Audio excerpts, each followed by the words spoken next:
Propulsion continues to be normal. RCP chamber pressure looks good. Doubling up. Roger, roll, Atlantis. Water towers can fly! Yes! Tango Delta nominal. Flight downside, SCE off. Bring in, SCE off. Yikes. You bet. Concur. We don't need any more of these.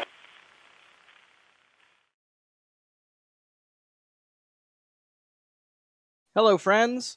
Welcome to another episode of NASA Spaceflight Live. Wherever you're watching from around the world or listening from, spoiler, this is now a podcast as well.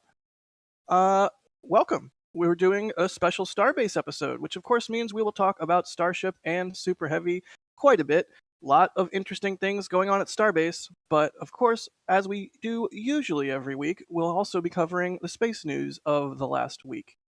Don't forget, see the 5x5s in chat. Don't forget, if you have any questions, at NASASpaceflight in chat, and we'll see your questions pop up. Try to keep the questions relevant to what we are talking about at any given time. And of course, it's not just going to be me that's flapping my gums. Y'all are lucky. I'm also joined today by Mr. Adrian Beil. Adrian, how are you doing? I am doing, as always, fantastic. I feel like I'm always saying I'm doing fantastic. And that's not a lie. I'm always doing fantastic when I'm talking with people about rockets. So, yeah, doing great. How about you, Jack?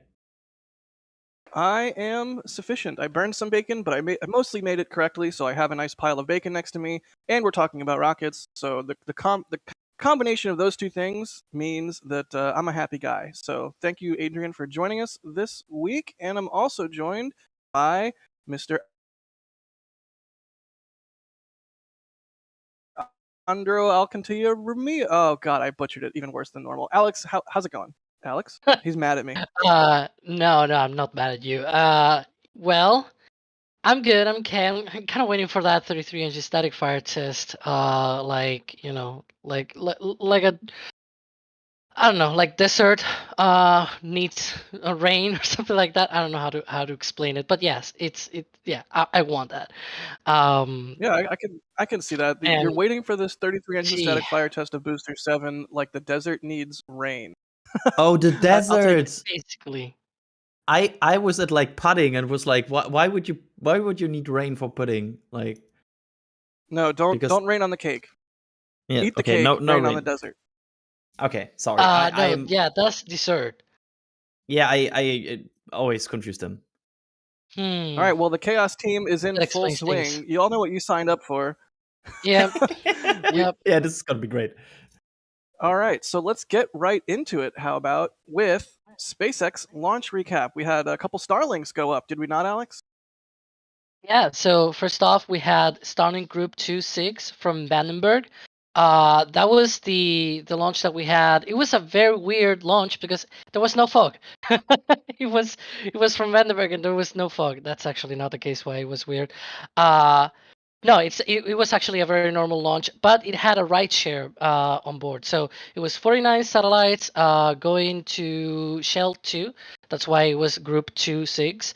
And that one was 49 Starlink satellites going to Shell 2 with D-Orbit's Ion SCV009 Eclectic Alina rideshare. It's like a tug, which had hold on, I actually have the list of payloads in front of me, I think.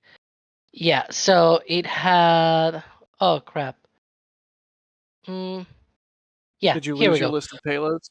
Yeah, so it had 4 payloads.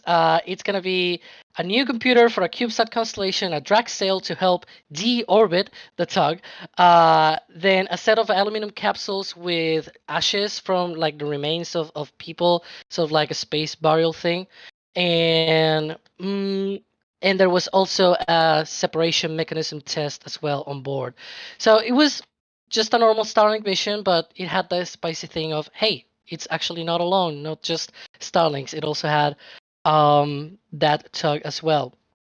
And then later this week, we also had a Starlink Group 53 from LC-39A in Florida, which carried 53 Starlink satellites also to, but this one was to the Generation 2 constellation instead of Generation 1. And that was a little bit weird in the sense that the timeline for that mission was not complete on SpaceX on the SpaceX website, and we were kind of wondering that day on the stream. I was on that one, and we were kind of wondering whether they do 2 burns or 1, or whether there were some kind of weird ride shares. It was actually not that weird. It was plainly and simple that they have forgotten to put the full timeline, and then so yeah, it was 2 Starlink missions, Starlink Group 426 and Starlink Group 53. For the Vandenberg launch, it was the 7th launch and landing of B1071, and for Starlink Group 53 it was the 5th launch and landing of B1069, which was very nice. That is, I mean, yes, nice, obligatory, nice.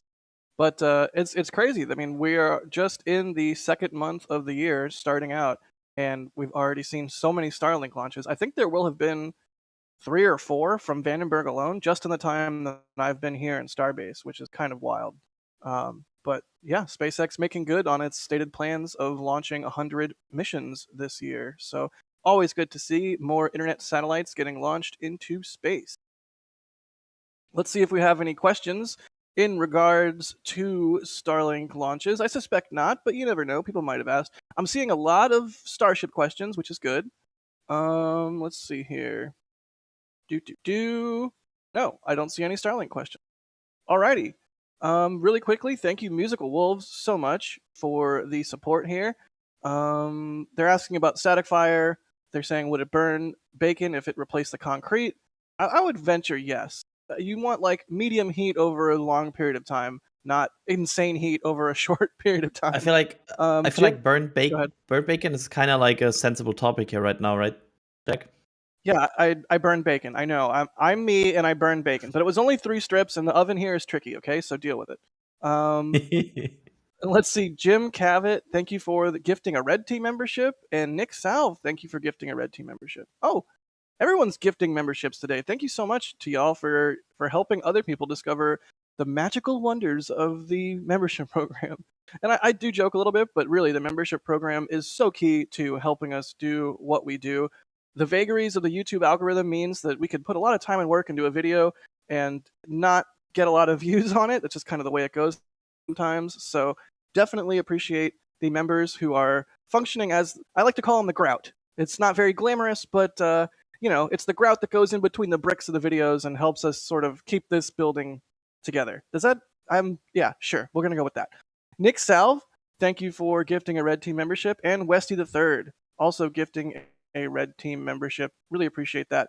Jonas Honeydock also gifting 5 Red Team memberships. Thank you so much, all of you. If you got a membership from somebody, be sure to thank them in chat. That is awful nice of them. And if you're wondering how to get a gifted membership, it's all about engagement. I think it's based on how much you're chatting. Like the people who are most active in chat tend to get those memberships. So, okay, wait. Jonas is saying I butchered his name.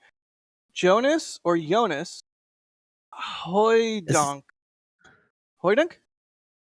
Hidink? I tried, buddy. I'm sorry. Please don't yell at me. Amber is also asking in chat, can anyone chat? Well, Amber, I think you answered your own question. You just chatted. Good job. Andrew, thank you for the support. Kivo Rev, thank you for the support. They say, do you think they should move Ship 25 before 33 engine static fire? I am sort of surprised if they don't, but at the same time, not really. I mean, they've launched Ship 9 while Ship 10 was sitting next to it on the pad, so no big deal, really. They look close together from, say, this view, but they're actually quite a good amount separated, and I suspect the 33 engine static fire will happen with a partially fueled booster, not a fully fueled booster. In fact, minimally fueled booster. So if anything bad does happen, heaven forbid, knock on wood, yada yada, hopefully it's whatever happens is not too energetic, and Ship 25 will be safe. We'll see what happens, but it's also the fact that at the build site, the space is kind of at a premium right now. So, it's kind of happy on its little stand there over on Pad B. And here I am answering Starship questions when I said, keep the questions relevant, people. Tommy Vass, thanks for becoming a Red Team member. John Deppner, thanks for gifting a Red Team membership. Mark Garretts, I know Mark. What's up, Mark? Thank you again for Hey, Mark. fulfilling my frivolous shirt desires, which y'all might find out about later. Thank you, Mark, for gifting 5 Red Team memberships and for all you do for the store at NASA Spaceflight. And Duthimer, thank you for gifting a Red Team membership. All right, we got memberships all around. Thank you so much, everyone. And Dougal, 5 Red Team memberships. Thank you so much for gifting them. That's awesome. Seriously, thank you so much. Membership program rules. You get all kinds of perks. And at Capcom level and above, you do get Discord access. So make sure if you want to get in our Discord, and I can't say rescue my Kerbals anymore, because Ian actually finally rescued my Kerbals. But we do have a gaming channel. It's a Riot. There's all kinds of different channels in the Discord for all kinds of different things you might want to chat about.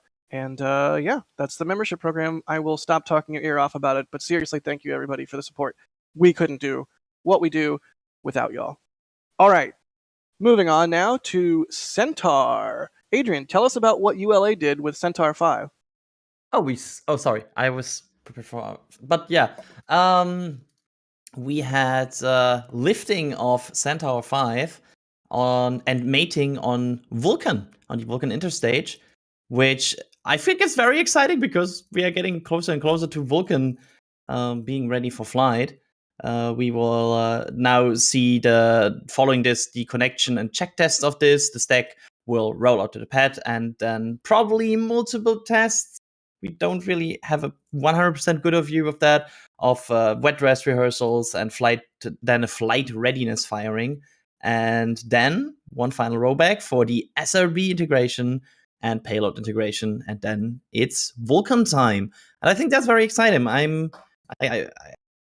I think I'm at this point very known for really following this methane race, and I really like methane rockets, and I like Vulcan. It looks cool, and especially with the red. That's exactly what I was going to say. Is I like methane rockets. They seem like the fuel of the future, and we might have even called a video that.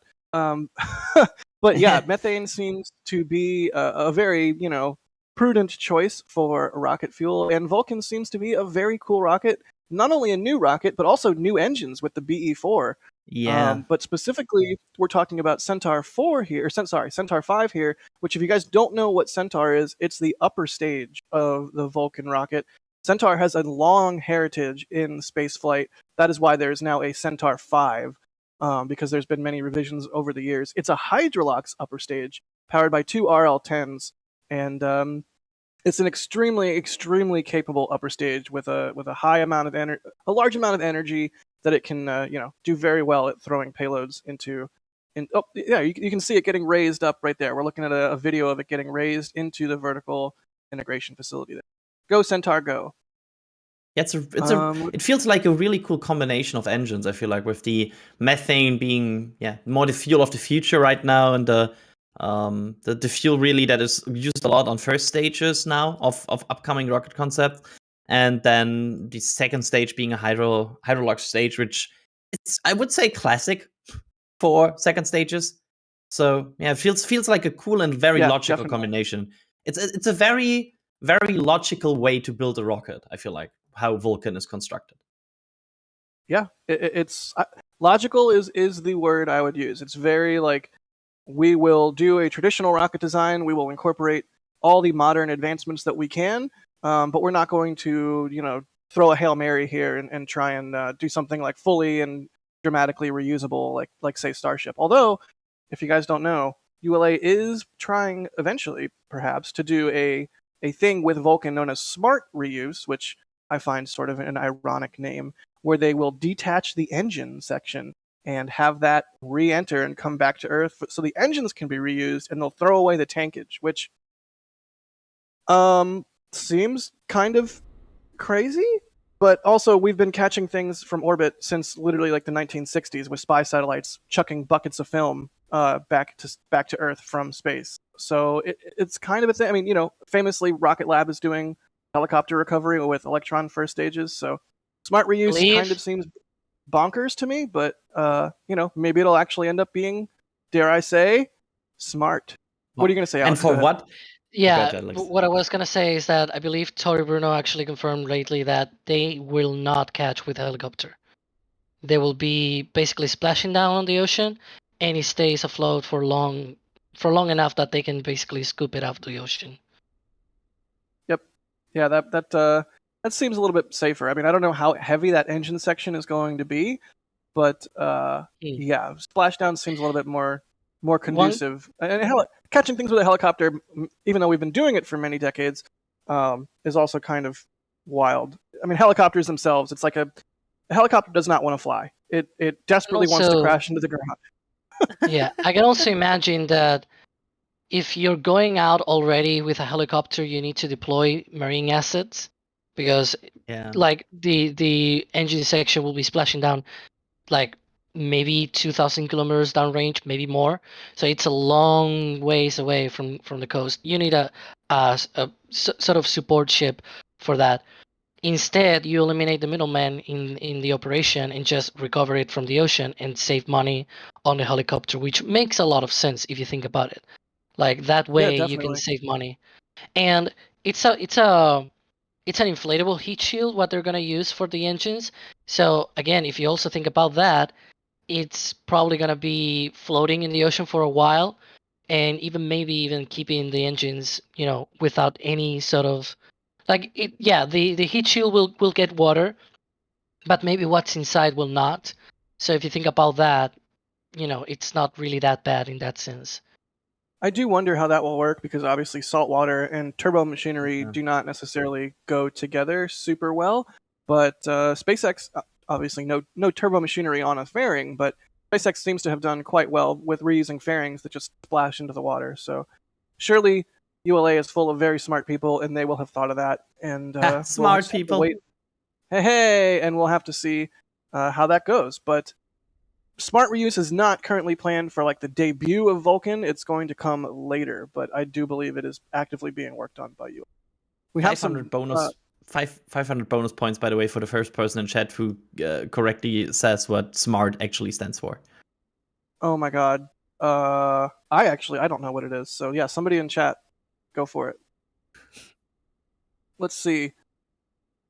Oh, we do have a poll from NASA Spaceflight Actual. What are you looking forward to the most that's not SpaceX? And there's Vulcan, New Glenn, Terran 1 or R, and other, not Starship. So vote on the poll.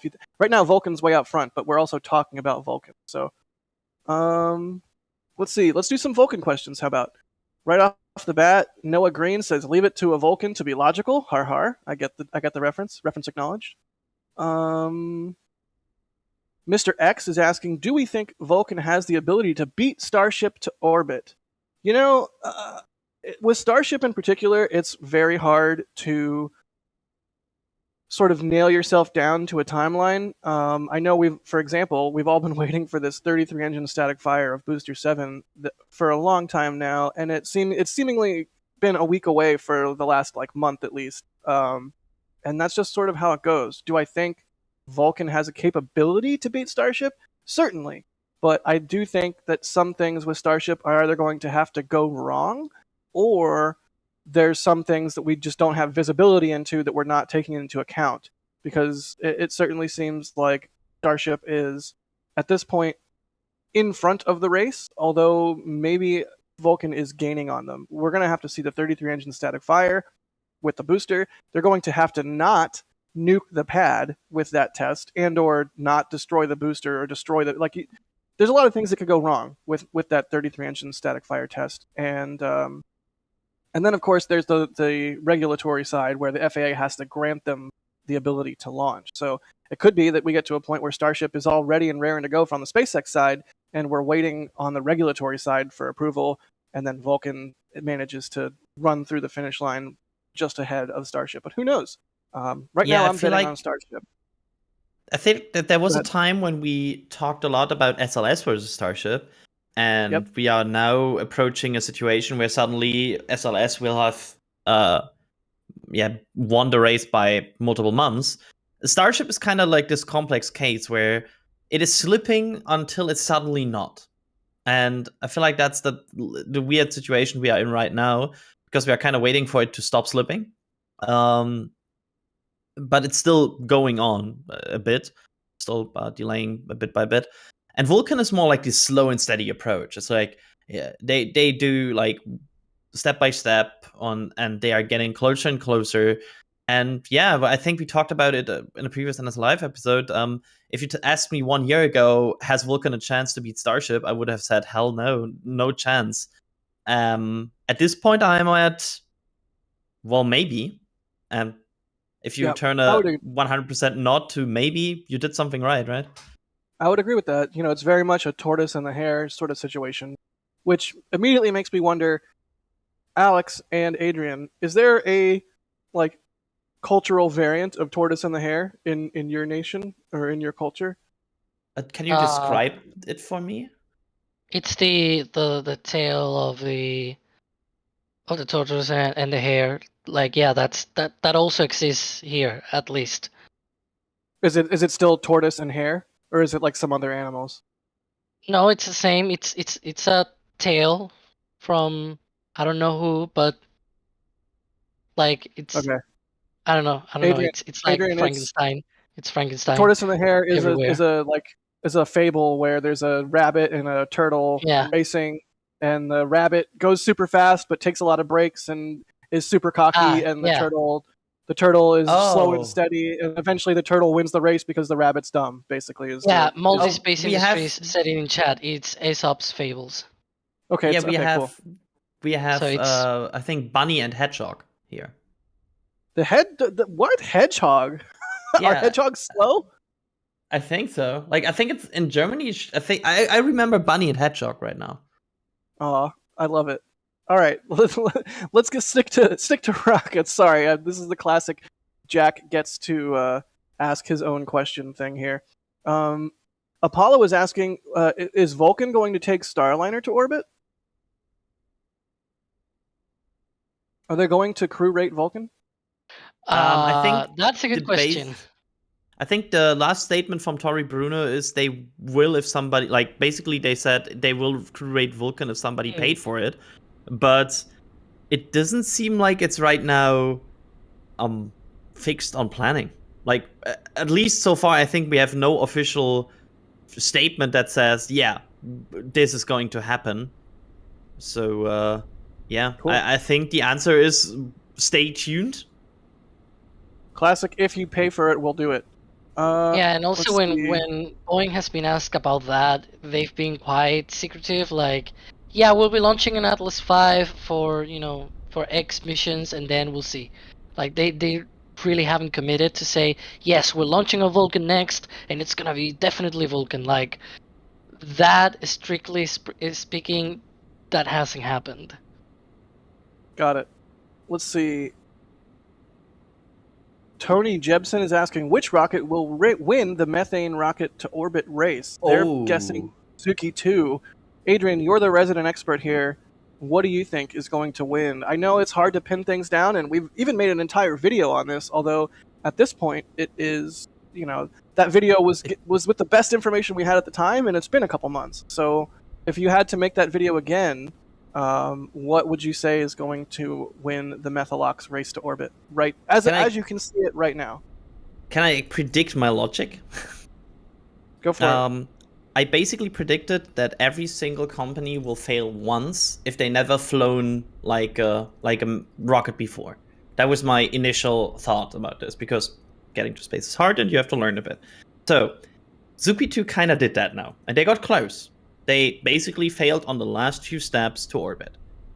I think I wish Relativity all the luck, and I wish them that they've succeeded on the first try. However, I think tempering expectations is reasonable, and saying they might do it on a second try is also still a valid thing. So I think Relativity might fail on the first flight. That's just my very German and very conservative prediction. I think Starship will slip a bit more. I think Vulcan will be in the second half of this year, and I think Zuque 2 will take it on the second flight. That's my prediction. I think Zuque 2 is still my pick. I like it, and it also depends on how exactly you define success. Starship might launch before the others, but maybe it doesn't get the ship portion directly into orbit, or it's a launch but not a successful orbit, or payload deploy, or it really depends on how you define success there as well. Well, it's not going to be deploying anything, so. I mean, I guess, yeah. But at the same time, just getting through stage SEP, I think I would count as a payload deploy. I get Yeah. what you mean. One thing is launch, and then another is achieving orbit.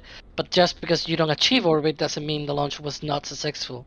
At least for these sort of first launches, and especially with a very experimental rocket as Starship is, anything that is probably, at least to me, anything that is not nuking the launch pad, it's already a success. At least for me. Interesting side note that Moldy brings here in. Does Vulcan count in the race because orbital insertion is done by hydrologs? And technically, that's a good point. Vulcan will not do anything that ZUP-2 hasn't done so far, which is a successful first stage flight of a methane rocket. If you be really nitpicky about it. Hey, we're nothing here if not nitpicky, but very good question from Tony there. Let's see, we have a couple more Vulcan questions, and then we can move on to our next topic. Let's see. Jim Laz is saying, Centaur has 2 upper stage engines. Is this common, or do most, like Falcon 9, have just 1? I mean, I know it's common in Kerbal Space Program. I put all kinds of engines on my upper stages. I today did 2 SRBs because I like thrust, so I had like 2 SRBs attached to my second stage, which I think is a very fair thing to do. Oh god, is that a bug? Oh god, no! Oh god. There is a bug on one of the cameras that we are looking at Starbase with right now. I wonder if it's another. We're gonna send Nick with a flamethrower. All right. Well, Sorry. I do not feel qualified to speak to what is common on upper stages. I like rockets. I don't know that I know what is necessarily super common and what is not in terms of upper stages. But that is a good question from Jim. Maybe Usually, somebody in chat will yell at me, and we can go from. Usually, upper stages either have like 1 or 2 engines. Sometimes they have vernier. Especially Adrian will probably mention Suga 2 on the first launch had vernier engines on the second stage. You can also see some of those on Soyuz as well.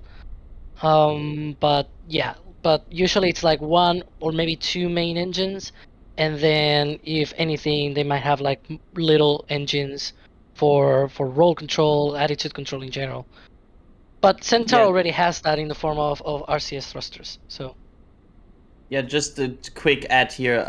A lot of Chinese rockets actually are powered on the second stage with a main engine and 4 vernier engine, which is the Epsilon F24C model they use, which is a lot, like, very common. It's like a lot of older Chinese rockets use this model, and it's just 1 main engine and 4 vernier engines. So, but technically, I would still count that as 1 engines because it's still 1 main providing thrust engine. So I would agree it's mostly 1. So that's just as an input here. Yeah, and if you're wondering what a vernier engine is, it's like a small rocket engine that's used as sort of a thruster, or it's basically just a small rocket engine, typically a part of attitude control or reaction control thrusters. Yeah, and obviously, Multi-Space Industries is saying in chat that we're seeing 1 upper stage with more than 1 engine right now in our screen. So. Well, also that, yes, Starship has. Yes. Thank you, Multi-Space. Starship does have 6 engines. Maybe someday 9, according to Elon. Sorry, I'm having a little bit of technical difficulties here on my end. Stand by. Bear with me. Almost done. Hey, chat, are you excited for KSP2?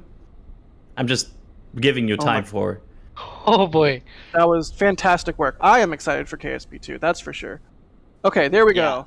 Now I can show Jim's good question on the screen.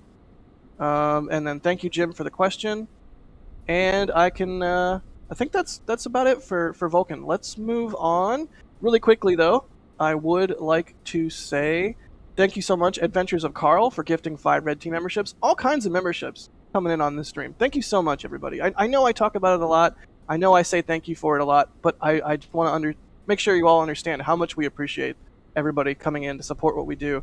Because there's so much that we do, and there's so much that we want to do. And not revealing anything, but there's a lot that we want to do, and with your support, we'll be able to do it.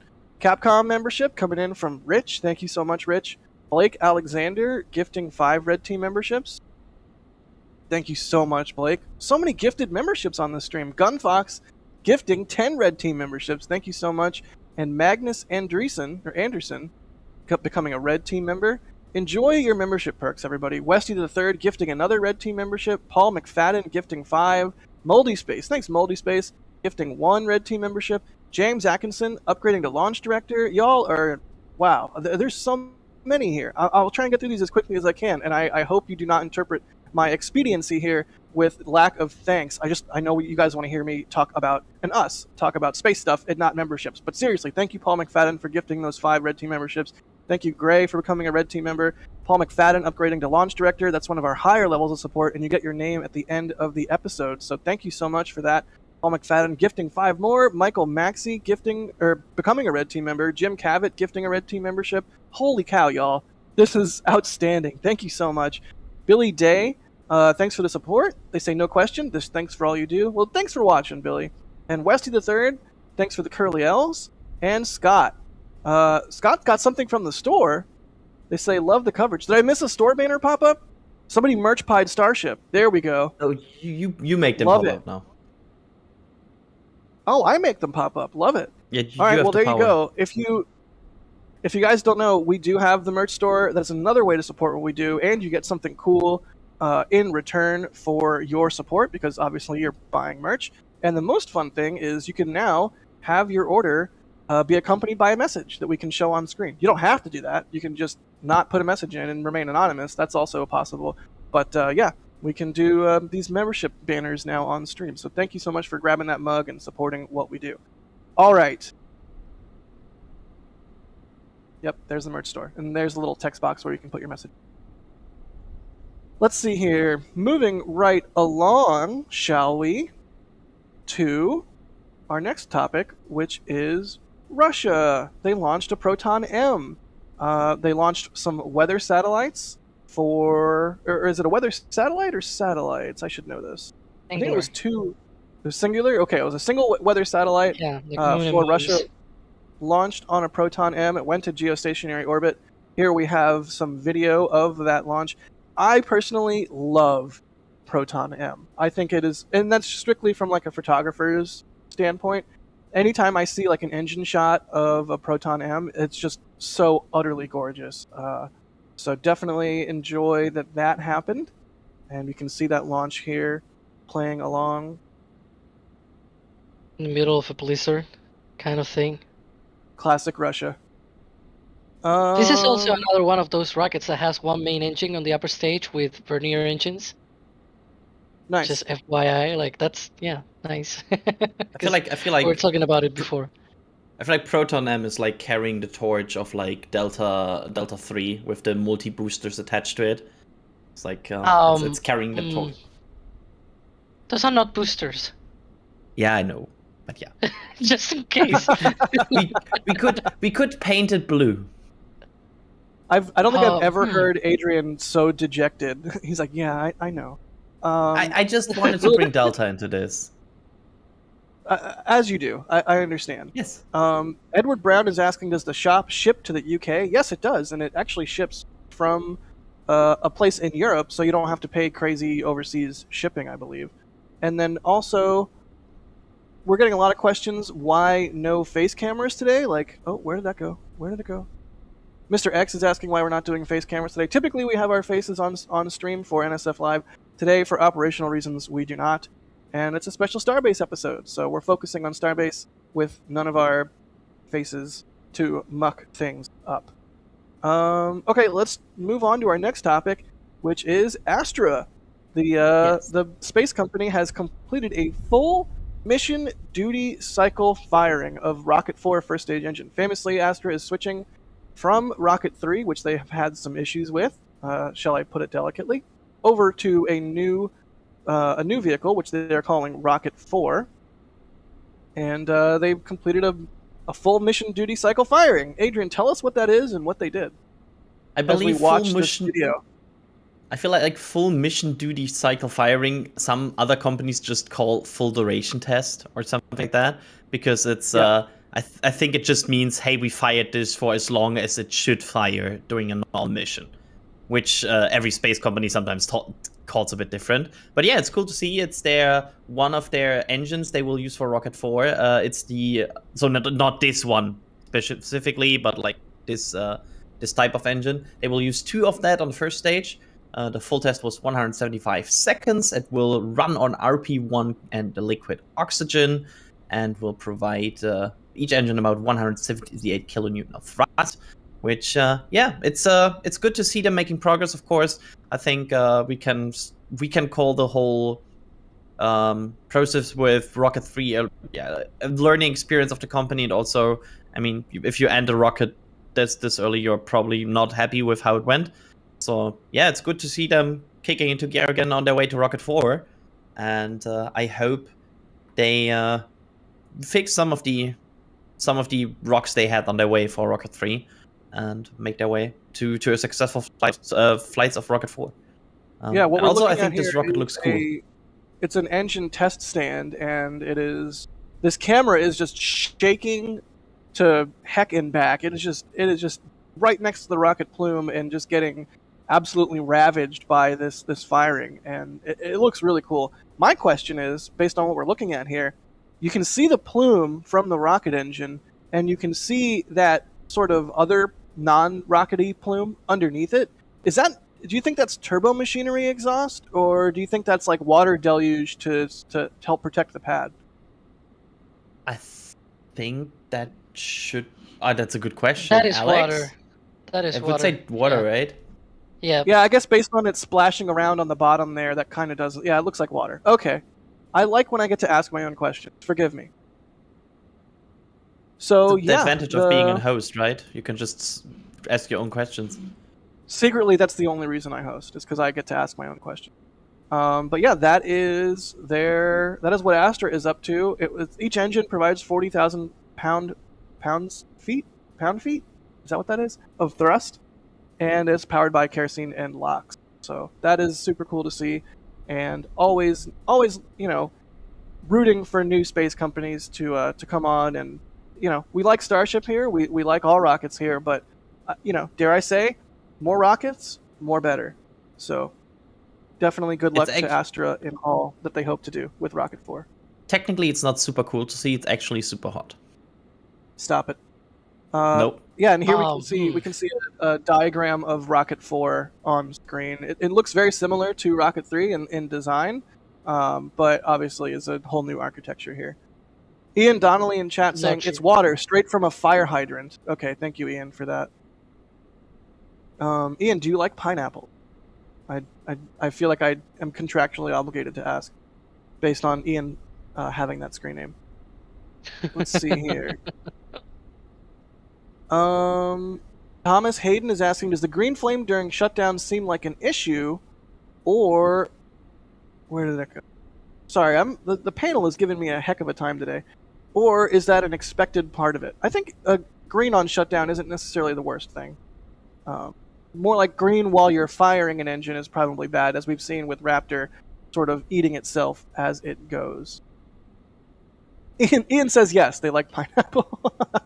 Is this like NASASpaceflight study? Does every person named Ian like pineapple? I think it's canon now. I think if you're Ian, you have to like pineapple. But you don't have to like pineapple on pizza, although I do. Don't fight me. I do as well. I agree. Pineapple on pizza is good. All right. Okay, I haven't even tried. I feel like this might result in some angry messages in chat.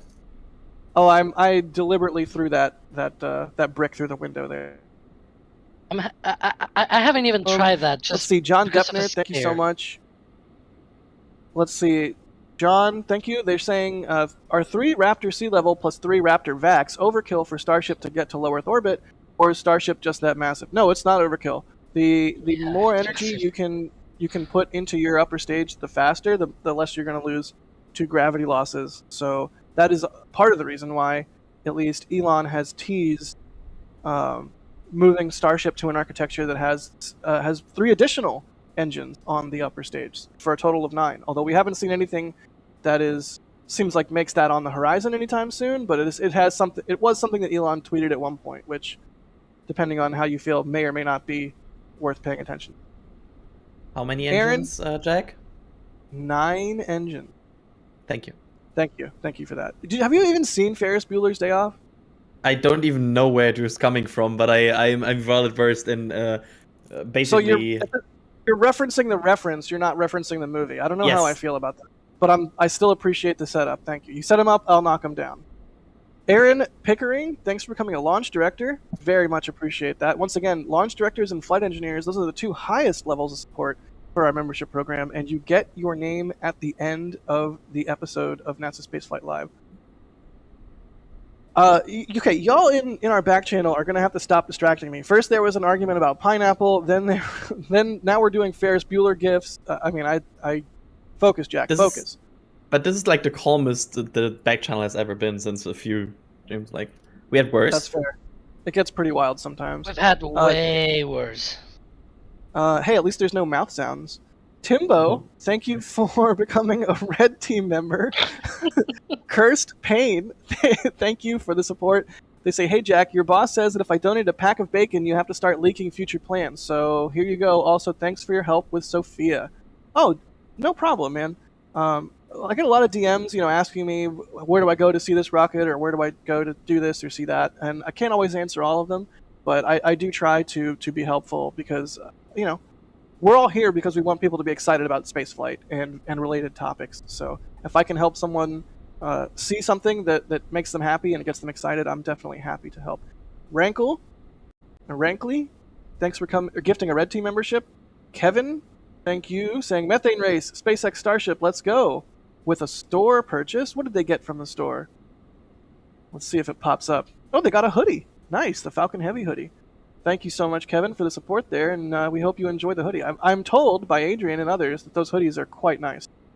And extremely comfortable. I'm saying this not as a person that is here for NSF. I'm just saying this as a person that loves hoodies. They are extremely comfortable. I love them. They are perfect for like a Sunday evening with some like nice hot chocolate, and like perfect for watching your favorite D&D podcast and on the couch. That's the usual case I go for with this. Let's see. Ivar, thanks for becoming a Capcom member. We hope you enjoy your Discord access. Pop in and say hey, and if I can, I'll reply with my obligatory Forrest Gump gif. What Forrest Gump gif? You don't know. You got to be a Capcom member. Musical Wolf, it's very, very strong pitch there. Musical Wolves, thank you for the support. They say, will Rocket 4 slide off to the pad instead of roll? Har har. Bob, we got a lot of store messages. Bobby, thanks for grabbing something from the store. Bobby, what'd you get? Let's see here. If I can click it. Can you let me click it, please? No, I don't want to scroll. I want to 3 messages. So I guess they took 3 things.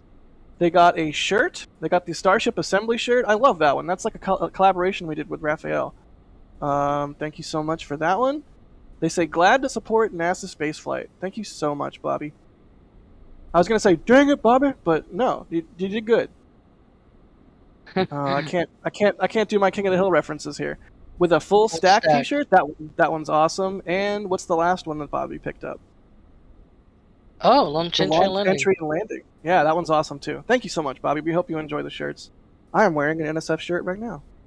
Stuart, thank you for the support. They say 33 engine fire today? ? No, not today. It would be bad. You can see all the people around the pad there. We're looking at a view of the orbital launch mount in the bottom of Booster 7. Various work platforms and whatnot strewn around. Lots of work going on underneath the booster and around the booster itself. So, no static fire today. Presumably, we will have the standard bit of,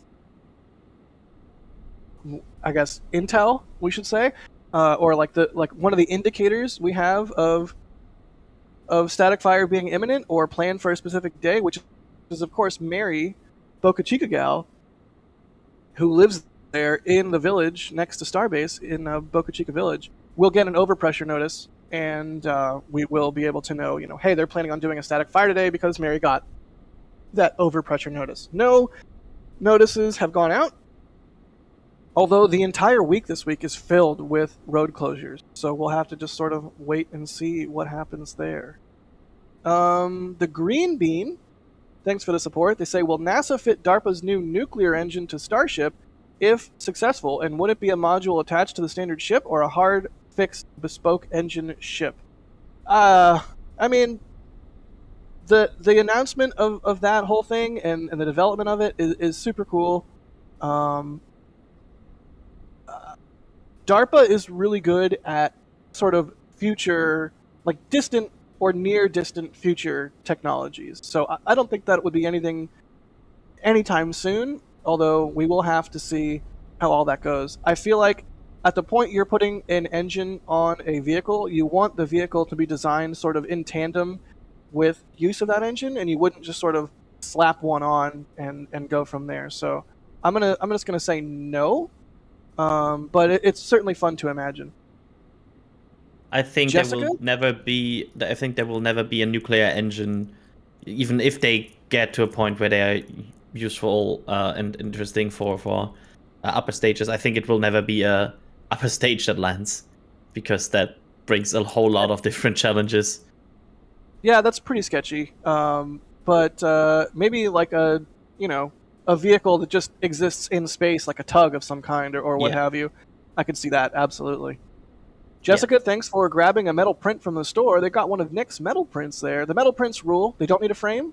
They look great, and they're easy to hang because they come with the hardware that you need to hang them. So thank you, Jessica. They say Nick gets the best shots. Appreciate you all. Thank you so much, Jessica, for the support there. We hope you enjoy the metal print. Holy cannoli, Russell Snodgrass. One of those names we see pop up all the time, especially with these high dollar contributions here. $100, Russell. Thank you so much. I wish there was a word. I've said this many times before, but I'll say it again. I wish there was a word better than thank you. Like, I need some other word that truly expresses the thanks there, because that is a staggering amount of money for you to commit to NASA spaceflight and help us achieve our goals here and help us keep the lights on. Thank you so much, Russell.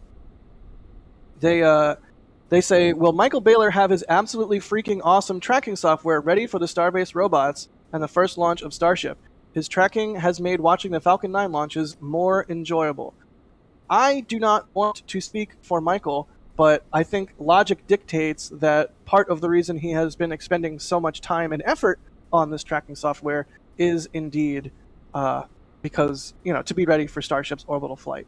Again, I don't want to speak to our future plans, and I don't want to speak for Michael himself, but rest assured, we will be pulling out all the stops for Starship's orbital test flight. Remember when I said that for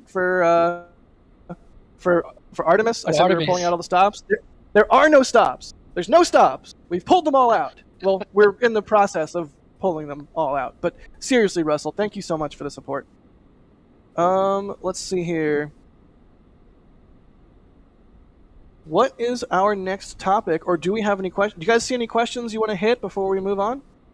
Next Related one would with be all of this. Oh, yeah. The next topic would be this shiny rocket here. yeah, I guess so. Because I'm told shiny rocket good. Would you all concur? Do you concur? And none of you got that reference, but do you concur? Sure. Adrian, do you concur? I mean, yes, I like shiny rocket. It's definitely in the top 5 of rockets I like. It's supposed to be a reference, and I didn't get it. I'm sorry. It's from Catch Me If You Can, the great Leonardo DiCaprio movie. Anyways, moving on. Yeah, and chat concurs. Thank you, chat. See, I watched right. that one, but it was in Spanish, so I'm sorry. Okay. What is? ¿Cómo se dice Spanish en español? I mean, concur in español. I don't know. I will have to think about that, and I'm not really right now about to think about that. Okay. I love how in the back channel there's again talk about a movie night with the Europeans. And it should be a podcast. I'm just going to throw that out there. Yeah, it will be de acuerdo. Because, okay, thank you. Because we are doing podcasts now. In fact, NASA Spaceflight Live is a podcast. Our feature videos we are putting up as podcasts. I wholeheartedly think we should do like a movie night podcast of some kind. What the format of that is, what that looks like, I'm not quite sure. maybe we watch the movie and like viewer or listeners need to watch the movie and then listen to us talk about it afterwards. But either way, I think that should be a thing. But I digress. Let's talk about Starship. What everybody here wants to hear us talk about. The big Yes. ticket item on the list is, of course, the 33-engine static fire of Booster 7. That is the next major milestone. That is the next major milestone for the Starship program. They need to get a test of all of these engines at once, sort of under their belt.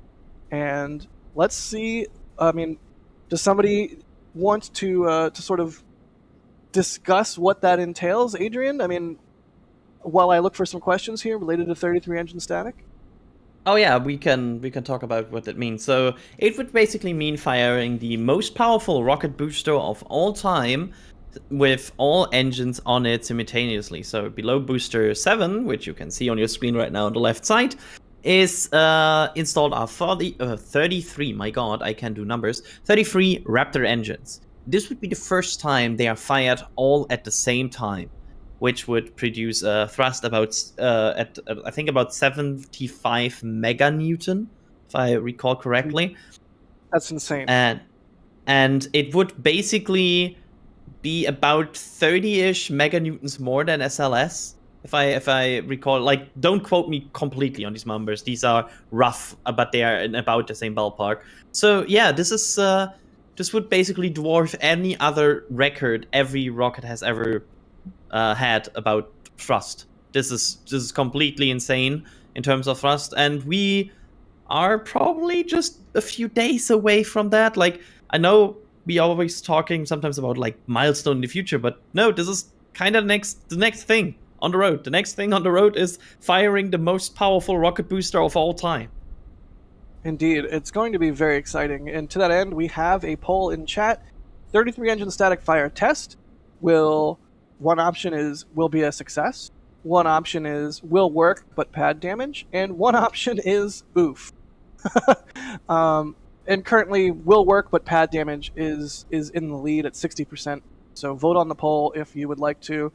That's what I voted. I think it'll work. I think there'll be some pad damage. The question is how much and how long will it take them to patch that damage up and move on to an orbital flight? Because yeah, presumably there might be some tests between the 33-engine static fire and a flight, but not necessarily major ones. More just like checking the boxes kind of thing. Like, in terms of milestones, this 33-engine static fire is sort of the big one, and then after that it's sort of like the regulatory hurdle, I believe. I think there might be room for, like, for example, one more countdown / wet dress rehearsal in the full stack. Basically, once you're fully integrated again in the full stack, maybe you want to do like one full countdown rehearsal once. It's just my, like, there's no quote on this or no source on this or like no Elon tweet. It's just my expectation what we might see. But yeah, I think based on what we know so far, that would be kind of minor steps. There might be a situation right now where suddenly regulatory, as you said, Jack, might become a factor again, because we have still not heard about the FAA launch license. However, there might also be situations where they are waiting for certain data from milestones, such as the 33-engine static fire, to finally issue these launch license. Where they, for example, the FAA is like, hey, you will probably get a very good estimate about like sound and about like what you did to protect certain risk. So can you probably demonstrate that on a 33 engine? I don't know. I could imagine that. And that might also prevent the launch license from being issued right now. Let's see here. And I also, we talk about it being the most thrust of any rocket ever when they do this 33-engine static fire. Though I am curious what thrust level they will fire the Raptors at. My inclination is that they'll fire all of them sort of at a minimum throttle, and not at full throttle. So maybe it'll not be quite as much thrust as is possible when they actually go for a launch. But yeah, I am curious how that's all going to play out. Rupert, Rupert in chat says thrust level is 33. I mean, technically correct. Yeah, accurate. All right, well, I'm going to throw some questions in the queue. Alex, how about you tell us about what they've been doing with Ship 24? Yeah, so they've been basically they moved it to the Rocket Garden, and they've been removing the lift points on the nose cone, and they've been putting plates on them because it's literally a hole in the nose cone itself. And what they do is cover that and then put blankets and TPS on top, at least for the ones that are on the heat shield side of the ship. Now, we're not sure if there's any other work apart from that to be done on Ship 24. I'm mostly sure there's many other things that they have to look at. There's obviously things that they have to do on the rest of the tiles of the ship. In terms of, we're seeing right now on screen a video of them removing that lift point on one of the 6 lift points on the nose cone, one that is on the heat shield side of the ship, and so apart from those, it's likely that they have to check the whole heat shield before they actually put it on top of the booster for that flight. Not sure if that's gonna be here or that they might wait for Booster 7 to complete its testing and bring back the ship, because during transport maybe some tiles can also crack and break and things like that, or even fall. So I could see them waiting until they're back at the launch site to actually do a full heat shield inspection, which might also put, people are always asking about the launch time as well. That might be part of the preparations as well, to check that the heat shield is properly safe and sound for the ship for re-entry. Now, if they do not care about the heat shield, then we also will probably think that they do not care about the re-entry itself as well. But they seem to be putting a lot of effort into that heat shield, from time to time at least. But so yeah, I'm thinking that might be one of the things that we're going to see later on. And yeah, that's sort of my thinking with Ship 24. But I'm not fully sure though what else is there to do. Like maybe engine touch-ups, maybe heat shield on the engines themselves. They have shields around them. That might be also part of the work. I'm not fully sure. We definitely don't know the full list of things. SpaceX knows, obviously. Yeah, we're getting, we get a lot of questions. Like right here, ASA Astronautics Space Agency is asking, will they redo a 33 engine spin prime again? It could be that on the day that they go to do that 33 engine static fire, they do a spin prime first, or maybe they do it after, or maybe they do the 33 engine static fire just right off the bat, and they don't get all 33 to do what they want, and they have to swap Raptors out, and they have to do another one. How this goes is anybody's guess, but I will say that with the wet dress rehearsal that we saw in recent weeks, it was quite astounding to see them sort of knock that wet dress rehearsal out of the park on the first try. I fully expected the standard testing flow to be more what we've seen in the past, where they try to do it one day, they don't necessarily get all test objectives, or they don't even get into testing proper, and then they try it again another day and then get it right. The fact that they got that wet dress rehearsal down on the first try, sort of, whether or not it's misguided on my part, inspires confidence that the 33 engine static fire will at least be accomplished on the first couple tries, although the result of that in terms of damage to the pad or potential damage to the booster is anyone's guess. Go ahead, Adrian. Yeah, it feels like after the whole Booster 7 whoopsie-doop explosion, it seems like everybody in Starbase really took a moment, and basically it was like a deep breath moment. Everybody gathered themselves, and since then, it's scary how good they are. Since then, basically every test, everything they attempt seems to go very, very flawless.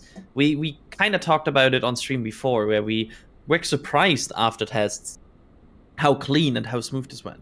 And it seems really like they're on a roll right now, and this feels like there was a time before that where it seemed more a bit like the Wild West, and now this feels like the Falcon 9 SpaceX slowly but surely. This hyper efficient kind of structure where they really kick into gear and like start to really perform basically on every level. I really sometimes it's scary.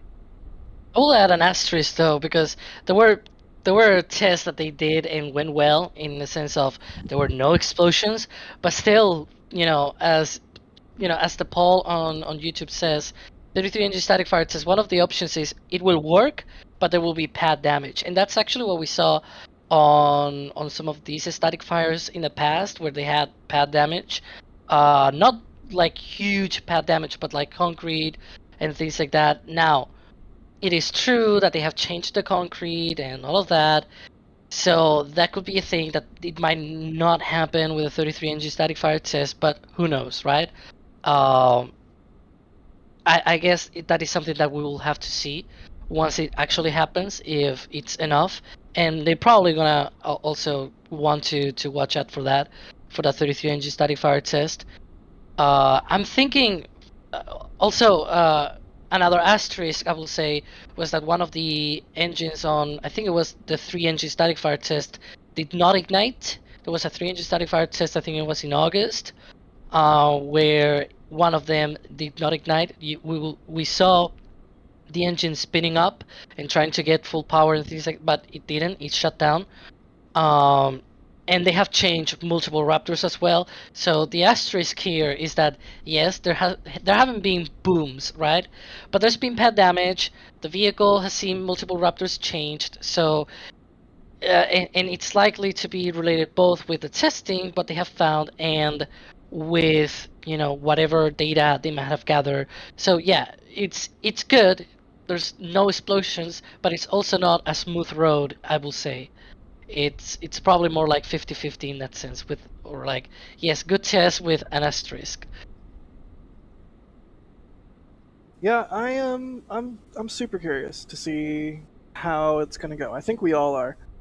Let's do some more Starship questions here, but first, before these get too stale and they turn red and Michael's panel is yelling at me and Michael's voice in my head, let's thank some super chatters here. Meme, thank you for the support. They say, I say they test Ship 25 before moving it away.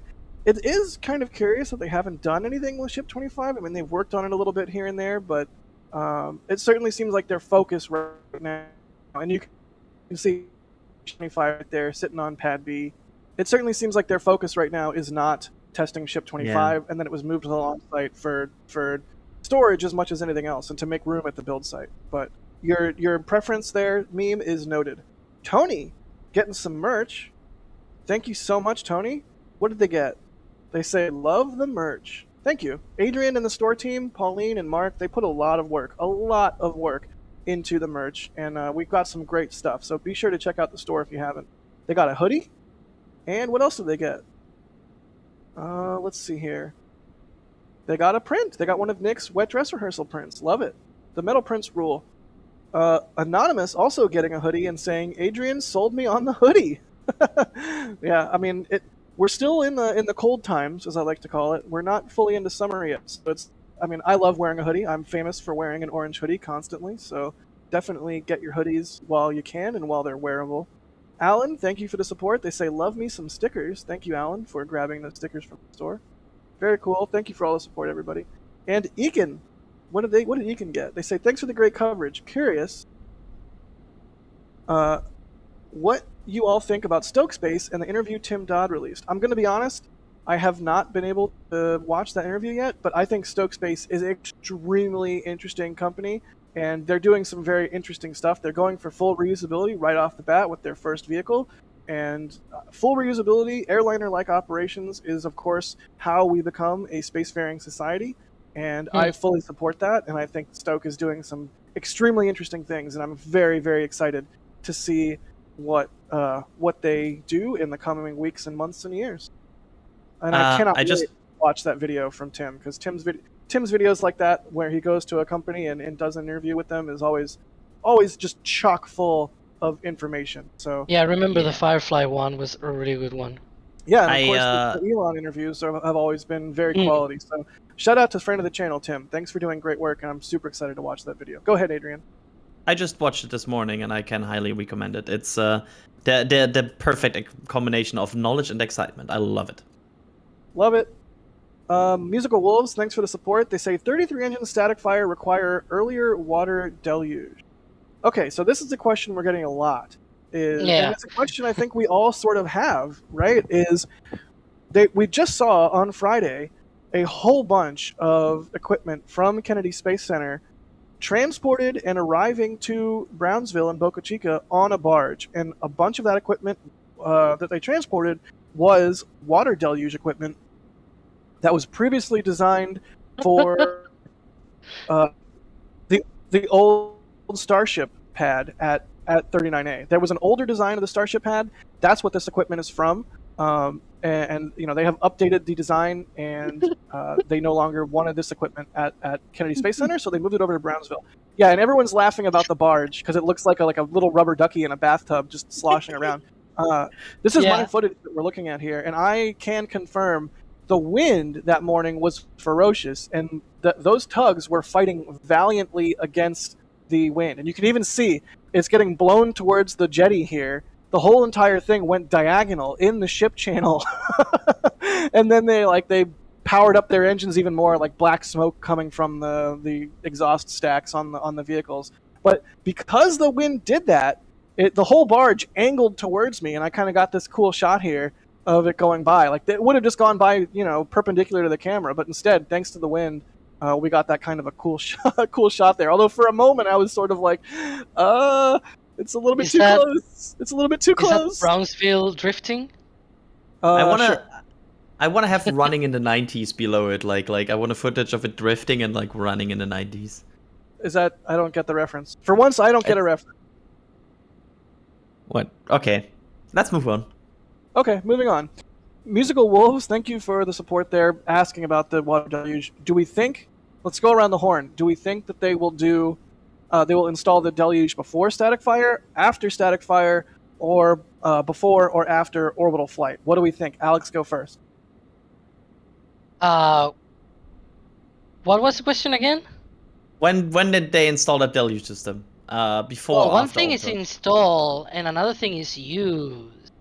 That's a good distinction. That's a good distinction. So let's modify the question in this. But I believe the spirit of the question is, when will they use the water deluge? Because just yesterday I was out at Starbase, and they have already started putting pipes from the equipment that was delivered into that new foundation that they are working on there, and you can see on the back of the tower. Today, some of those tanks have already been lifted into place. So I don't know. What do we think, Alex? When do you think they're going to use that deluge system first? I think that if they're going to shoot for March, as Elon said, I think it was yesterday, if they're going to shoot for March, I do not see the deluge system being used on the first launch. And they could probably just YOLO it, like, hey, we'll just launch it. But I could definitely see for Flight 2, I do know that they need to do some upgrades for second flight. Even, just silly things as the pins on the OLM, for example, need to be changed design for stacking Booster 9 with a chopsticks, for example, because it's different design. There's a lot of new things with Booster 9.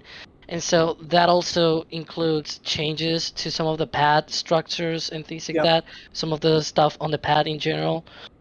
And they want to launch ASAP. I actually reported a while ago on an article that they were aiming for sort of like 30 days in between launches for the first few launches, which is crazy, but that's a SpaceX crazy. That's Elon crazy, right? Like, that's something that we're used to from them. And crazy like a fox. And so it's not unusual to see them installing the deluge system now if what they want to launch is like really quick again after the first launch, right?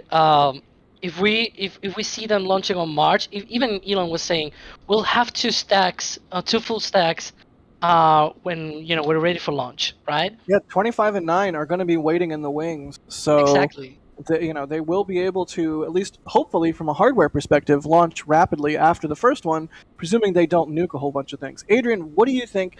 When will they get this deluge system up and running? Will it be before static fire, before launch itself, after launch?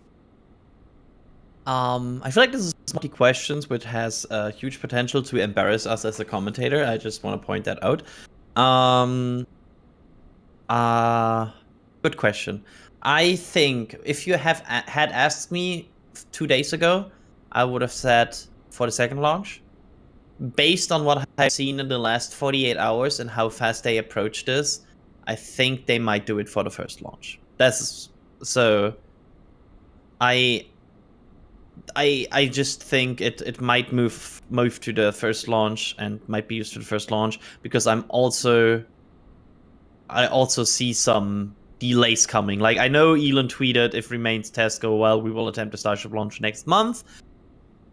But I think it might come to some delays, and more delays means more potential time to install a deluge system. So I think it will be used on the first launch. I think they're installing it as fast as possible, and if it's ready to go for the first launch, they certainly will use it. My inkling is that they will want to use it for the first launch, although they could totally do it after the first launch as part of whatever renovations and repairs to the pad that are going to be necessary after the orbital test flight. Now, could that change? Who knows? Could whatever happens from the 33 engine static fire result in them getting more time to install it and then it gets used for the first launch? Who knows? But Elon did tweet that if remaining tests go well, we will attempt a Starship launch next month, which that would be March, because he tweeted that at the beginning of February there. So one thing that I will mention, though, for the 33 engine static fire test, I'm mostly sure they didn't want the deluge. Because not one, but more like they didn't plan on having the deluge for that. Well, first of all, because they have been trying the 33 engine static fire, like trying to get it as soon as possible for many weeks, but also because a couple of weeks ago, Bill Gustermeyer, SpaceX's vice president of flight and build reliability, he mentioned that the static fire was going to be next week, and he said that like early last week. So basically, he was referring to this week, the one that we are in right now, and it's finishing today.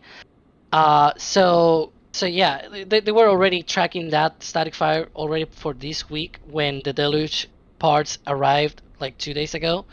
So my definite thought there is that is mostly what happened there, that they didn't plan on having the deluge for the static fire. Obviously, it will be cool to have, not gonna lie, and I wish they could have waited, or they have done this way earlier and instead of now.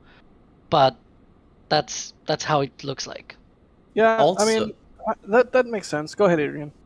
Just like, sorry, quick point. Do they not need like one more big tank probably, or like some sort of like higher water tank or something like that? Like, they have I know water they tanks. have some. Yeah, but are they sufficient for a full deluge system?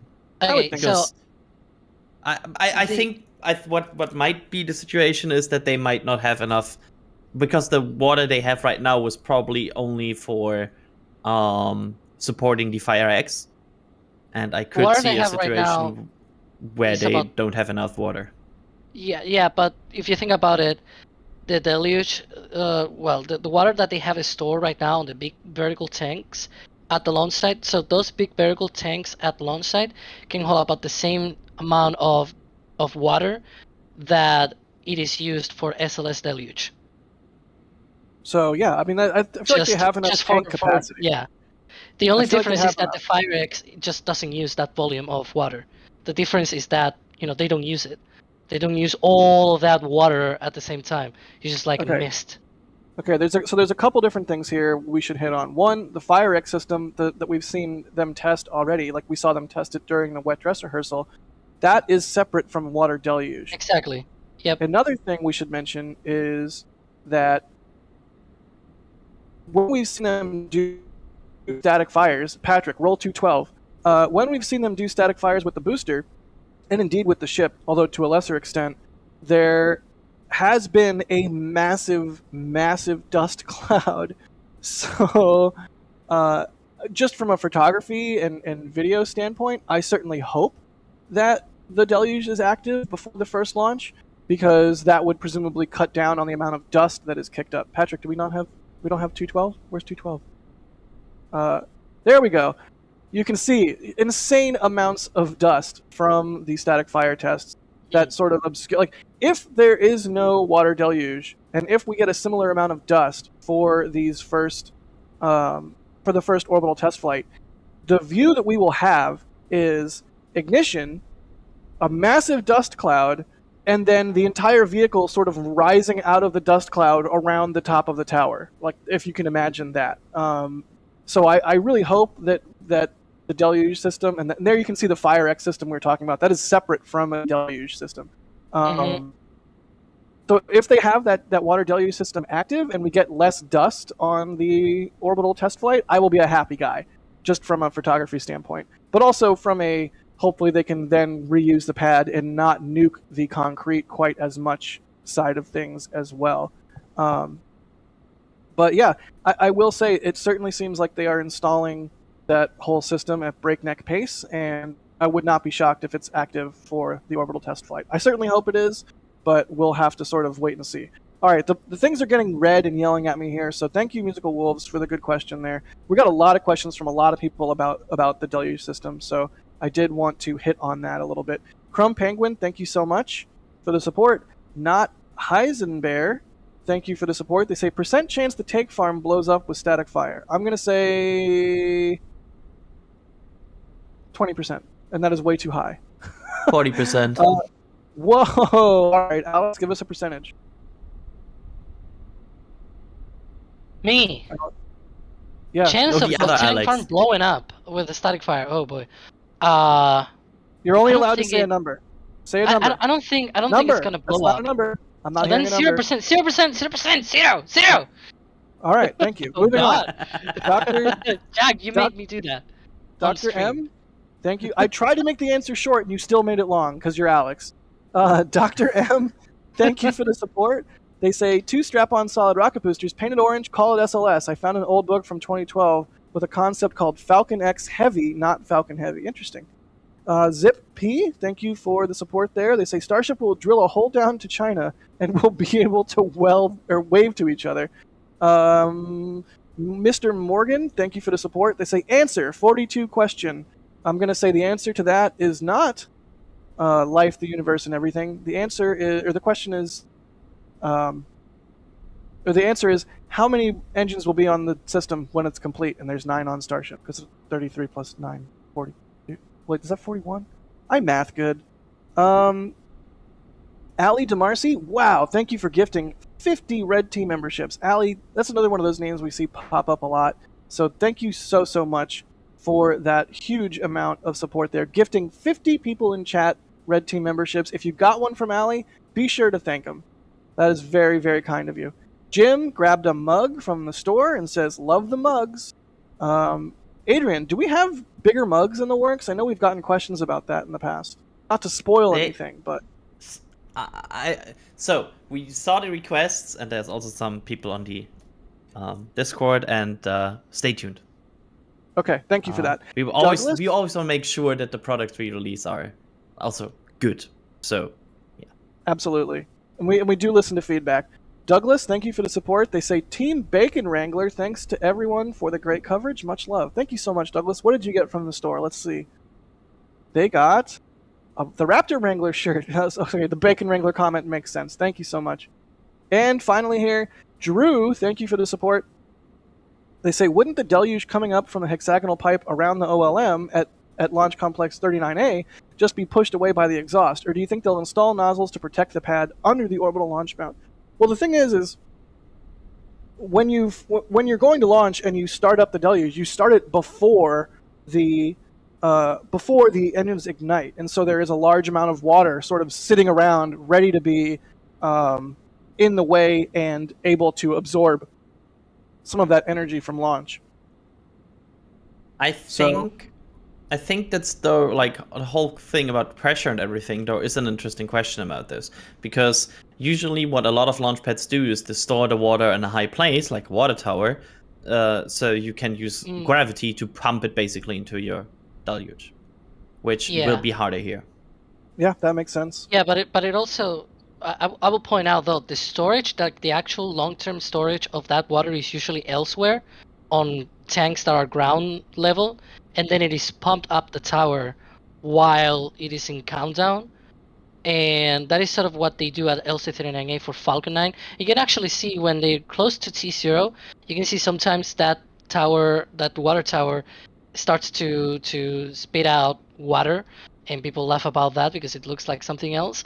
And they also ask about, oh, what's wrong with the tower? It's totally normal. It's just basically a way that they have to ensure that it is topped off, that water tower, and it is closed. And then once it is T0, they release everything through the deluge pipes. But for example, Falcon 9 also has pressurized water tanks at Slick 40 and Slick 4 East. They don't have any water tower.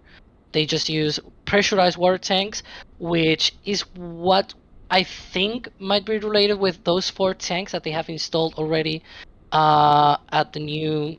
I call it a tank farm expansion, and because it's basically like an expansion of what they already have at the tank farm, and so I think that's probably the case here. That they are very small water tanks, by the way. They do not have enough to be able to store all the water for a deluge system. So that's my thinking there, that they are basically like pressurized water tanks, not to be used on the deluge, but part of the deluge system, which is different, I guess. Oh, I was muted. Yeah, that makes sense. All right, let's see here. And okay, so another thing I wanted to talk about really quickly before we move on to another question is in relation to the water deluge system. Okay, I am not an environmental lawyer or analyst or whatever, but I am vaguely aware of the fact that when you, and by you I mean SpaceX, when you use a liquid, water or otherwise, in an industrial process, which using it for water deluge certainly would be an industrial process, that water then becomes something called process water that you have to like capture and treat. Yes. And as of yet, we haven't seen like a big retention pond or retaining basin or anything like that being constructed or built around the launch site. Now, a lot of people might think that they can just use that water and sort of let it spill into the salt flats and area around the booster, because there is, they're basically right there on the beach. But yeah, that is not environmentally how this works. You need to capture that water and treat it, and then then maybe you re-release it, or maybe you reuse it, or what have you. But you can't just go dumping water willy-nilly around after using it for an industrial process. So that is also something to look out for. And maybe they get everything installed and they all of the hardware ready to go, and then they have to figure out, okay, how do we recapture this? And to that end, on the south side of the launch site, there is sort of a new wall and maybe even a trench going up, in addition to the new foundations they've been working on. Hard to see from this view, but in our next Boca video, I have some shots of it that we can include. So be sure you keep your eye out for our next Boca video. But I did want to mention that in the discussion of the water deluges, that water, once used, becomes processed water, and they're going to have to account for that, essentially. So there you go. It's also related to some permits. That was somewhere in the environmental assessment that was mentioning that right now they are not clear about that yet, and there is some permits attached to this, because you need to make sure that basically an agency is okay with the way you're disposing what is essentially waste or industrial water. So you need to make sure they are fine with this, which makes sense. Like, I know people are always like, oh no, it's regulatory. No, this makes sense, because otherwise basically companies could do everything with wastewater, which would be not great. You don't want to drink that. Yeah, So, I mean, let's be real for yeah. a moment. Like, we all want to see Starship fly. We want to see it succeed. We want it to happen as soon as possible because of the stupid finite nature of the human lifespan, and we want to see cool things happen in our lifetimes. At the same time, we want to be stewards of the Earth in the process, and part of that is not just dumping water or potentially contaminated water around a sensitive wildlife habitat. And it might be easy to think that, oh, it's just going to be water. What's the big deal? But who knows what kind of oils or other things the water could pick up that are on the ground, on the concrete around there, in the process of flowing around the launch pad. All right, let's do a couple more questions. We have one here from Badger57 asking, are they going to replace the bit missing from Booster 7? I think it's called the HPU. HPU stands for Hydraulic Power Unit. Booster 7 has 2 of these. It is the last booster that they are using anyways. Booster 8 had them too. But it's the last booster to have hydraulic power units in this manner. Boosters 9 and on will have a electrically actuated system that replaces that hydraulic system, and those hydraulics are used to gimbal the Raptor engines on Booster 7. Now, on Booster 9 and beyond, that will be electrically actuated. So that is something to note. You can see from this view right here, there is that sort of spot that there used to be sort of a little bulge, kind of looked like a chine, but wasn't. It was an aero cover over a hydraulic pressure unit. There's one on either side of Booster 7. They removed this hydraulic pressure unit. We don't quite know why. They removed it before the wet dress rehearsal. The aero cover is sort of sitting around the launch site there. I've been trying to get a good view of it, but it's typically blocked by other equipment and fences and things. And so it's anybody's guess if and when they will replace that hydraulic pressure unit, or power unit. But I think if we can answer. Yeah, I mean, if yes, before launch, before static fire, hard to say. Also interesting, they've put in some like scaffolding. I think we can see it better on the other view from the side. On like right where that HPU is located. I'm not sure if that's related or what, but it's definitely interesting that they've put in some scaffolding on the OLM. Yep. Okay, let's speed run a couple more questions because we are getting to the end of the show here, but we do have just so many excellent questions from all of you. Let's see here. North Coast asking, do you think they'll reinforce the ground or add some sort of deluge underneath the catch area? I'm still not quite sure where they're going to catch. I feel like they're going to catch right over the mount, but maybe they'll catch off to the side towards the orbital tank farm a little bit, and that's why they've concreted over that dirt berm. But certainly something they should take into account and mitigate. Good question. Let's see. Simon Fisher asking, what's happening with the super high aerial work platform? You can see it on the right here of the screen, that giant white boom. So I was out there last night at sunset, and that boom went up, and there were, again, in our next Boca video, we'll have footage of this. Sorry, I didn't get a chance to upload it yet because we're working on another video. But what they were doing yesterday, anyways, is 4 guys went up in that platform. They had a stringer, which is like a reinforcing piece of steel, and they were sort of measuring that stringer against the top of the booster. Because right now, the top of the booster has a set of stringers that reinforce the forward dome area and help the load of the Starship sort of be transferred to the barrel of Super Heavy. And it seems like they're going to be putting some more stringers on, just based on what I saw yesterday. They had people up there checking that out, measuring things. So maybe there's some welding going on up there. Maybe they're just doing some more checks, and they have a piece of metal and they're measuring 3 times and cutting once, or what have you. But very good question. That work platform is up there, and they are doing work up there near the grid fins and near the top of the booster. Let's see. Jared's asking if we've thought about getting a drone for doing aerial photography. Nick and I are both Part 107 certified, and we both have drones. Boca Chica, and Starbase specifically, is a no-drone zone. And there is, in fact, a temporary flight restriction, even for general aviation aircraft, up to, I think, 10,000 feet. Mm. So, yeah, not going to be flying a drone anywhere around Starbase. But But if you need someone to fly a drone for something, contact me or Nick, because we are both commercially certified to operate drones for work purposes. Let's see. Looking for a couple more questions here as we round up the broadcast. Thank you everybody so much for watching. Lou Tin asking, will we be seeing live footage of Starship and Super Heavy splashing down in the ocean after the orbital launch? Super Heavy, I'm not quite sure. That's going to go into the Gulf of Mexico somewhere. But you better believe that SpaceX and perhaps others will have some cameras out in Hawaii and trying to capture Starship landing in the ocean off the coast of Hawaii. That is going to be quite a sight to see.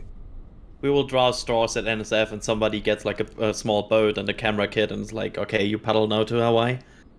I mean, to be perfectly honest, I would love to go to Hawaii for a variety of reasons, including to see that awesome, the awesome sight of a Starship coming in for a landing after being orbital, presuming it gets that far in flight. However, I would never, ever in a million years want to miss the first orbital test flight and miss being here in Starbase for the first orbital test flight. Maybe for the second one, if they fly the same sort of flight profile, I would go dip into my life savings that don't exist and head out to Hawaii. But yeah, rest assured, if it's possible, people will be trying to grab that. With a kayak. Let's see here. Let's see. Taylor Sounds asking, what do they want to achieve from the 33-engine static fire? It's at a low percentage thrust. What does that give them data-wise? I mean, just the ability to start up all 33 Raptors and get them all running simultaneously. The ability for all of them to operate in that sort of environment next to, 32 other engines. It's not trivial, the amount of force and vibration coming from, on each engine coming from all of the other engines. So that certainly is part of it. And beyond that, I'm not necessarily qualified to say all the data that SpaceX is looking to gather from that, but starting all the engines up simultaneously or near simultaneously is certainly an important milestone, and verifying that they're heat shielding, verifying that, the construction of the plumbing and all the cabling and routing of all the avionics and all that stuff survives the force of all of those engines firing is certainly important. Taylor, I'm sorry I butchered your name. I see you saying that. I'm sorry. Maybe one or two more. Detroit Control saying, won't SpaceX have to build water retention ponds for deluge runoff and a water treatment plant to process the water for the retention pond? Yeah, that's what we were talking about earlier. I think that's all a safe bet to expect. Atmo is asking, do we think they will at least do a spin prime of the 3 new engines first before the awaited 33 engine test? Perhaps, but I expect that they'll just go for it. That's not really based on anything. That's just sort of what I hope and expect, but possible. And let's see, last one. Tihin is asking, do you think it's possible SpaceX is convertible B7 to electric gimbal steering, hence they replaced the 7 Raptors and the hydraulic unit is still on? They replaced 3 Raptors, and I mean, no, they're not converting Booster 7 to electric actuation for the gimbals.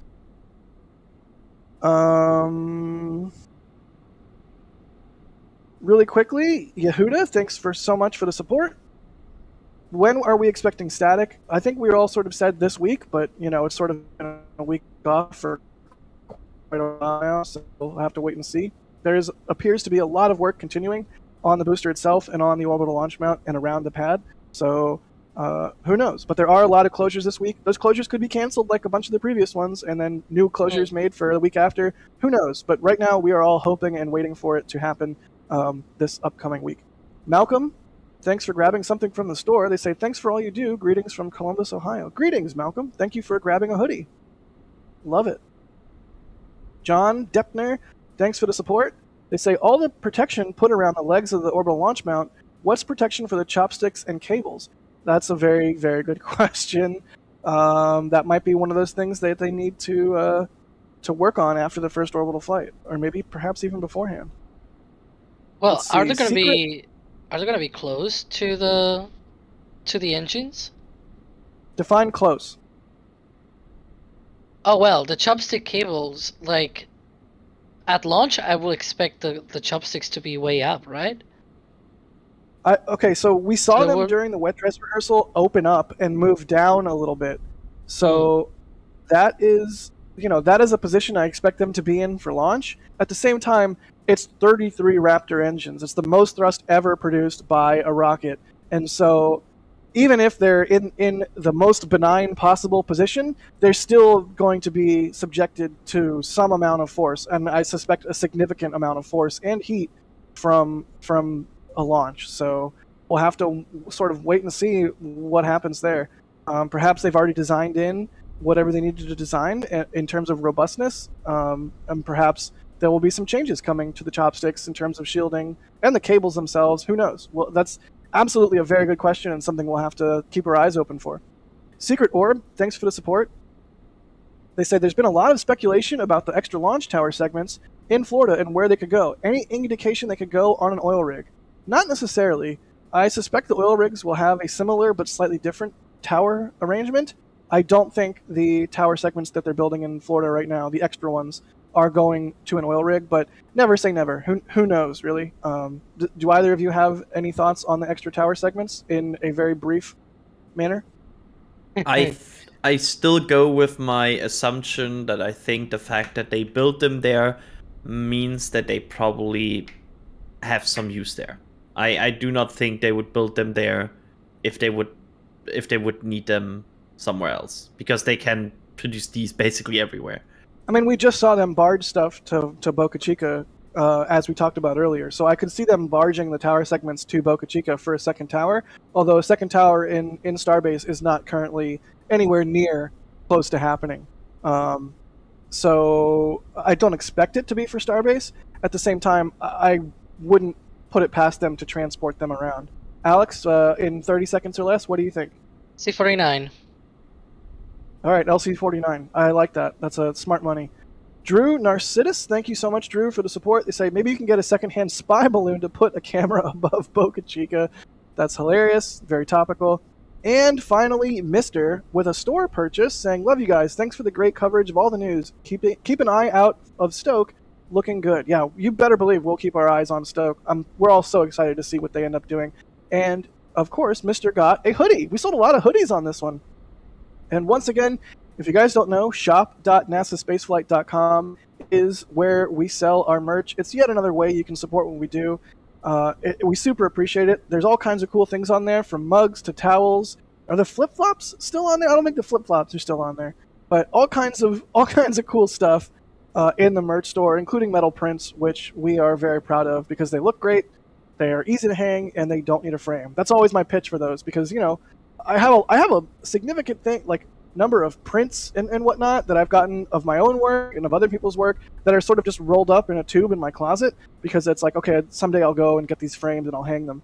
But the metal prints, they don't need any of that. You just take it out of the box that it ships in and you put it on your wall. It's super nice. So definitely check out the merch store if you are so inclined. And once again, just to be 100% clear, we appreciate all the support, whether that's just hitting the like button, whether that's just that you're a subscriber of the channel. It doesn't have to be a monetary thing. We just like to show appreciation for those of you who are able to contribute monetarily, because this is sort of like a crowd-funded situation here where you are helping us to bring this coverage to people around the world, whether or not they're able to contribute monetarily. And we are so excited to share the space news of the day and week, and we're so excited to get other people hyped up about spaceflight. So thank you to everybody so much for helping us do that, including Russell Terry. Thank you for the support. They say was with a concrete testing at McGregor to assist the orbital launch mount. That is what we believe.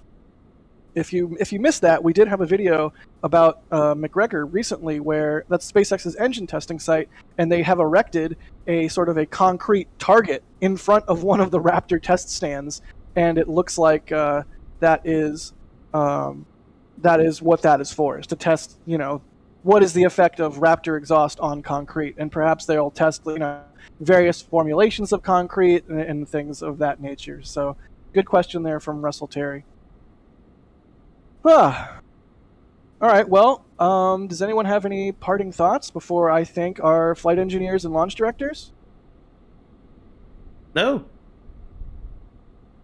Oh, right. there is an update that we have. There's a SpaceX launch of, what is it, Amazonas Nexus? Yep. That is Amazonas going to Nexus be in Spanish. that is going to be later today. We're expecting that to happen later today. We are going to be streaming that, so keep your eyes on the channel. But however, that has been delayed. It is now targeting 9:32 p.m. Eastern time.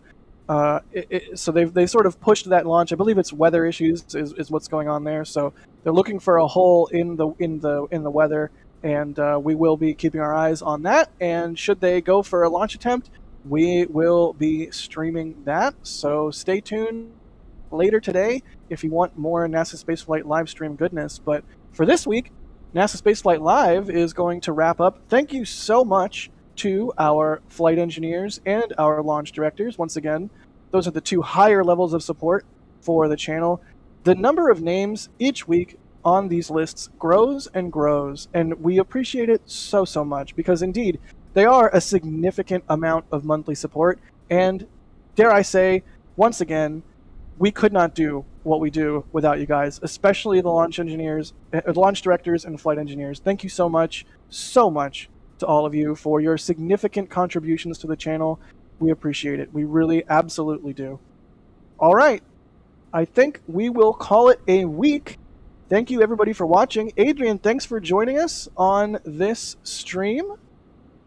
Thanks for having me. I mean, it's no secret that I always love these shows, especially with our chaos lineup. I think that's the name Indeed. of this at this point. Yeah.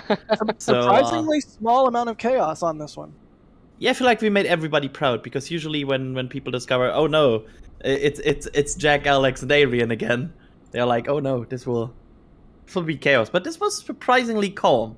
I will say there was a good amount of chaos in our back channel. I was kind of hard to focus at times, but I digress. Alex, thank you so much for joining us on this broadcast.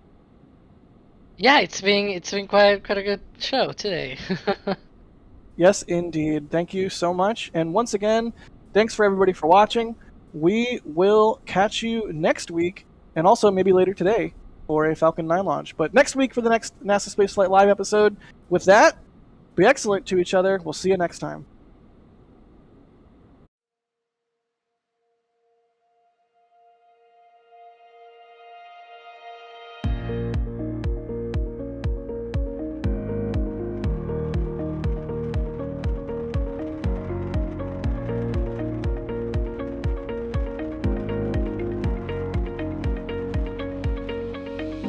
We have liftoff. Propulsion continues to be nominal. Chamber pressure looks good. Toggling up. Roger roll, Atlantis. Water towers fly! Yes! Tango Delta nominal. Flight outside SCE off. Say again, SCE off. Yikes. You bet. Concur. We don't need any more of these.